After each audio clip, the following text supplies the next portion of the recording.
Well, hey everyone, welcome back. This is episode 1. I'm the breast cancer guy, and my name is Sean. Want to share this week. If you watch my introduction, you kind of know what's going to go on. And this week, I'd like to go back to September of 2020 when I was diagnosed with stage 1A ductal carcinoma breast cancer on my left breast. And they did take, I'd had a double mastectomy. And so I'm a dude with no boobs.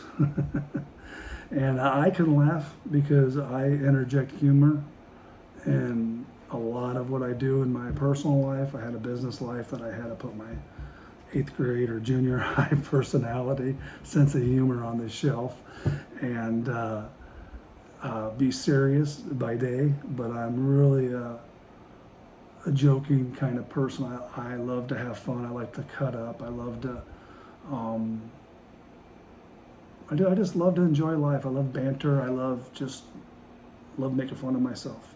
So and I always have. I was a big guy. I was popular. I was always been, kind of popular, and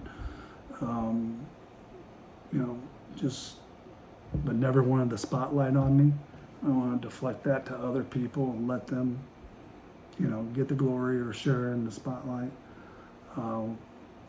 And so, what transpired in September of 2020 was, that was COVID time, was kicking off. So within a 3-week period, I was diagnosed with T8 fracture in the middle of my back. So I was in a brace. I was diagnosed with breast cancer, and then COVID right there as I was getting ready to have my double mastectomy, which then postponed it for a couple weeks because of COVID. So in 3 weeks, I was like wham, wham, wham, got hit. And how I found out about it is, like I mentioned in my intro, I have cervical, or I have spinal disease. I have 9 inches of rods in my lower spine, and I've had 2 spine surgeries. I need 2 more, at least. They could do a third, but getting around that T8 area now is not going to be easy ever, is what they're telling me. So I got to get used to that pain, which is where some of my cancer came back to, in the form of my bone cancer. So, so it's a little painful in that area. But how I found out about it is, I've always been a gym rat. I've always loved going to the gym, working out. Just never ate a healthy diet. I love my food, and so I could swim. Swimming was the only physical activity I could do because of my spinal disease. So I would spend about 2 hours in a pool and at the gym, and I got a snorkel and a mask or goggles, and I would just stay underwater and swim back and forth for 2 hours.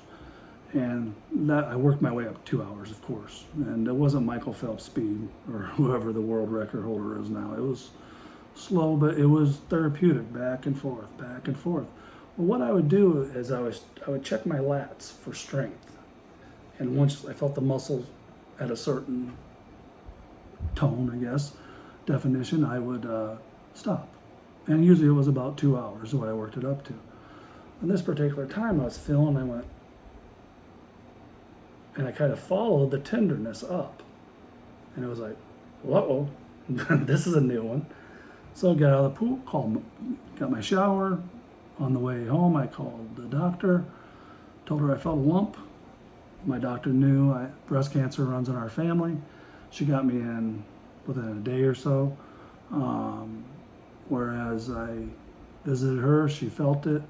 She said, let me send you for a mammogram, and just as rule it out. And I said, if anyone's going to have breast cancer, it's going to be me. With my luck of everything else falling apart in my spine and their shoulders. And so I did the mammogram, and I joked with the technician because actually the left side is where the tumor was.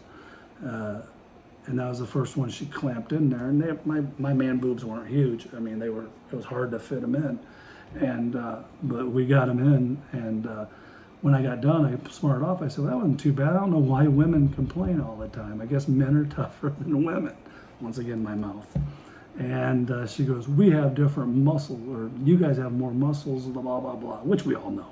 And and of course I'm joking. Well, then the right one, so she must have clamped it a little more, and I felt that a little more. But I think it was just more sensitive or something. She didn't do anything different. But I joked with her and said she got me on that one. And so we ended up doing that, leaving there. And of course, that's like on a Thursday or Friday. So of course you wait the weekend for the results. It's never timely, no matter who you are. It seems like we have to wait, always have to wait. And so I got a call around 2:30, I think it was, on a Monday. And my doctor said, you were right, you have breast cancer, and it looks like we caught it early, it's stage 1A. And so she said there'll be people calling from the cancer center, excuse me. Got a little sniffles going on. Everybody's getting it this winter, and we've had down here too in Florida where I live, it's going around as well. So sorry about that. But so I had already prepared my wife, told her what was going on. By the way, I married a Filipina, and I met her when I worked over there. One of my contracts was in the Philippines, and I was there the second time, and I met my wife the old-fashioned way, the former old-fashioned way. I think now the old-fashioned way is going to be the internet, but we met face-to-face and dated, and then I petitioned her when I got back, and we married. So we've been married almost 11 years. And so I had to mentally prepare her for things, because a lot of Filipinos are, because of the medical and their culture, cancer is, death sentence oftentimes. It's getting better over there, but it's still not where we are here. So I'm very blessed to be an American with the American medical advancements that we have. And actually, I'll get into how God works in mysterious ways, because my wife and I were going to move back for 3 years for her to do her nursing degree over in the Philippines, because that's where her college transcripts are, because she's an education major from the Philippines. So we thought it'd be better going back there when we were looking for places in South Florida a few years back. And through the grace of God, he put us into a decent place.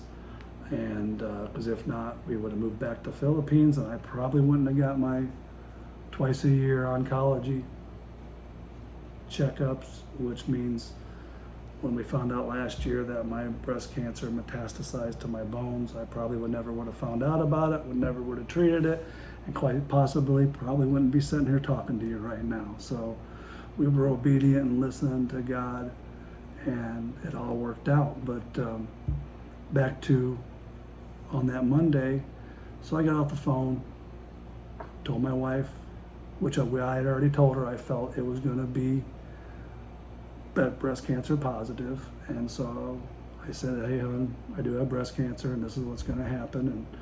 And this was, like I said, on 230 Corridor 3. Well, I was scheduled Monday from 4 to 6 to serve at our community center for our church. So I gave her a hug, gave her a kiss, and I said, don't mention it to anyone. I want to keep this under wraps. You're going to hear me go through this quite a few times in the next 6 hours of debating with God between who I was going to tell and who I wasn't going to tell about the breast cancer. Because breast cancer is, in a man, is kind of humbling. We're not supposed to get breast cancer. We're supposed to get prostate cancer, colon cancer. But breast cancer is, not a lot of men get it. So it's kind of embarrassing or humbling if you're first diagnosed with it. So, so here I had to swallow my pride.